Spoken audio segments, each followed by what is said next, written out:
তোর মনে আছে? আমি তোকে বলছিলাম আমি তোকে পছন্দ করি, শুধু ফ্রেন্ড হিসাবে না, তার থেকে আরো অনেক বেশি পছন্দ করি। বলি নাই? তুই কি ভাবছিস আমি ড্রাঙ্ক হয়ে বলছি? মিন করে বলি নাই একটা কথা?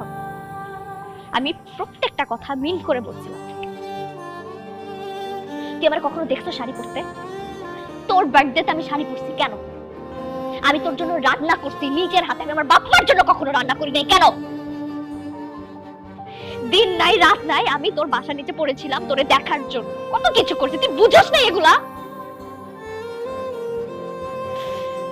আমি তোর জন্য আমার ভার্সিটির ম্যাডামের কাছে বকা পর্যন্ত শুনছি, আমাকে যা মুখ আসছে তাই বলছে পুরোটা ক্লাসের সামনে, আমি কিচ্ছু বলি নাই, কারণ তুই ছিলি, তোর কারণে বলছে ঠিক আছে it's okay because I love you.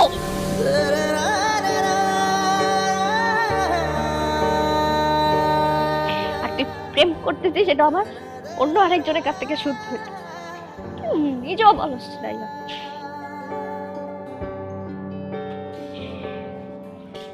তুই যা, তুই আর আসবে না এখানে। ভুল ইনফরমেশন দিছে বুঝছস? তাহলে সত্যিটা তুই বল। আমি আসলে কোনো প্রেম করতেছি না দোস্ত। মিথ্যা বলবি না একদম আমার। তুই আর কোনোদিন যদি এখানে আসোস তুই আমার মরা মুখ দেখবি। তুই যা এখান থেকে, আর কোনোদিন আসবি না, আর কখন আসবি না।